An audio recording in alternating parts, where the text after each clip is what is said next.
Hello Lakeville, I'm Joseph Palmersheim, Community Editor of the Lakeville Sun-Current, and here's what's happening in your community. A decades-old bridge over Interstate 35 at County Road 70 was taken over during this past weekend, causing that particular section of highway to face a 3-day closure. Lakeville City Administrator Steve Milkey said that the closure went very well, with no major accidents. Originally scheduled to start Friday and end 5 a.m. Monday, the section of I-35 was open to traffic again by late Sunday afternoon. The bridge will be down for approximately 100 days, meaning that its 4-lane successor will be open for traffic sometime in August. Until then, local business owners are hoping that street detours won't be a detour to customers. Todd Bornhauser, the executive director of the Lakeville Chamber of Commerce, said that communication of closures and detours was essential to both businesses and their customers. Improvements to the interchange have been a while in coming. The Minnesota Department of Transportation began working with the site in the early 1990s, only to cease when funding dried up. Lakeville and Dakota County began the work again in 2001 with engineering and traffic modeling, and were awarded federal funds in 2004. The total cost of the project is in the neighborhood of $25 million, which will come from a variety of state and county funds. As with any civil engineering project, the features and uses of the old bridge are very much a product of its time. When the bridge was built in the early 1960s, it was well suited to the small town that surrounded it. The newer bridge will be wider, with 2 lanes of traffic in each direction. Stop signs currently in place will be replaced by stop lights. Milkey said the interchange is a major collector for trucks going to and from the city's industrial area at Air Lake. The 2-lane bridge, combined with stop signs, created traffic backups that sometimes extended past the off-ramp back onto I-35. When it is finished, the project will have several benefits. In addition to opening Lakeville's southwest corner to further development, it will solve a long-standing traffic issue created by the 2-lane bridge and the stop signs.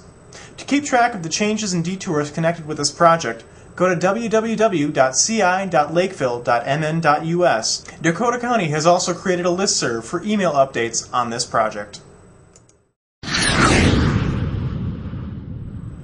Like many countless cities around the world, Lakeville is keeping a close eye on a recent outbreak of swine flu.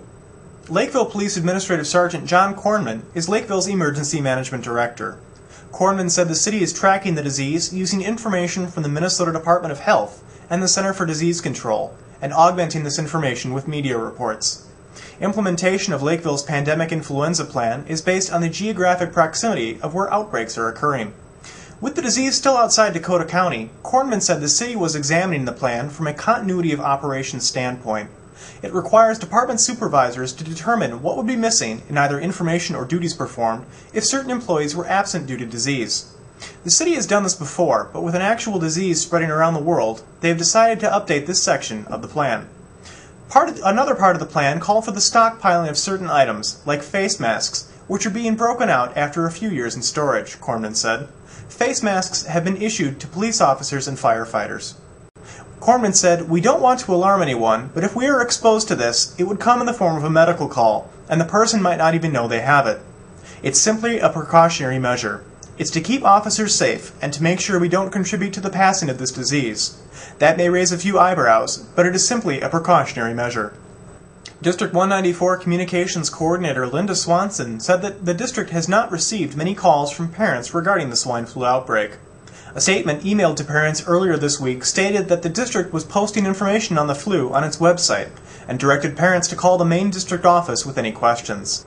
3 years ago, the district formed a pandemic response committee, which constructed a plan to address the issues that would result from a declared pandemic. Swanson said the 8-member committee would convene today. The committee deals with building procedures and determining essential personnel who would report to work regardless of pandemic status. From a curriculum standpoint, the district staff has access to online resources, and some instruction could take place at home via the internet, Swanson said.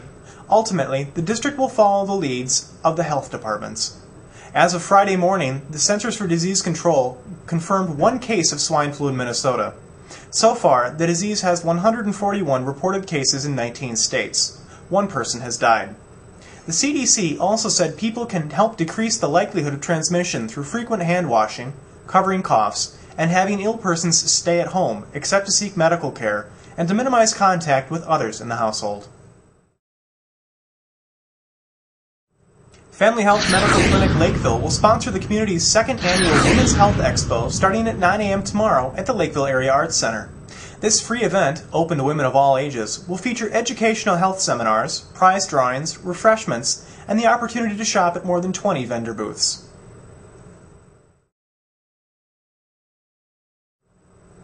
Your Weather Underground forecast for the day calls for mostly cloudy skies with highs around 55 degrees. Tonight, cloudy with lows around 40. For the weekend, Saturday calls for partly cloudy skies with highs around 60, and Sunday calls for mostly sunny skies with highs around 65. For Sun Current and Sun Newspapers, I'm Joseph Palmersheim. Thank you for watching.